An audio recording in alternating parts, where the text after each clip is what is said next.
आदमापूर यात्रेच्या पार्श्वभूमीवर जिल्हा पोलीस अधीक्षक निलोत्पल यांची भेट। आदमापूर येथील आगामी श्री बाळूमामा अमावस्या यात्रेच्या पार्श्वभूमीवर कोल्हापूर जिल्ह्याचे पोलीस अधीक्षक निलोत्पल यांनी श्री क्षेत्र आदमापूर येथे भेट देत यात्रा व्यवस्थेचा आढावा घेतला। यावेळी बाळूमामा देवस्थान ट्रस्टचे धैर्यशील भोसले यांनी त्यांचे स्वागत केले। गोकुळची बासुंदी पुन्हा खावीशी वाटतेय। खरं सांगू, मलाही खावीशी वाटतेय।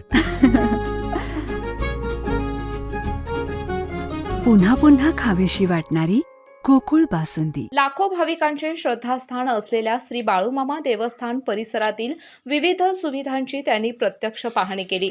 यावेळी त्यांनी वाघापूर फाटा येथील वाहतूक व्यवस्था, देवस्थान परिसरातील पार्किंग व्यवस्था, मंदिरातील दर्शन रांग तसेच भाविकांच्या सुरक्षेच्या दृष्टीने करण्यात येणाऱ्या उपाययोजनांची माहिती घेतली। जिल्हा पोलीस अधीक्षक पदाची सूत्रे स्वीकारल्यानंतर जिल्ह्यातील सर्वात मोठ्या यात्रांपैकी एक असलेल्या आदमापूर यात्रेसाठी करण्यात येणाऱ्या नियोजनाचा आढावा घेण्यासाठी ते आदमापूर येथे आले होते।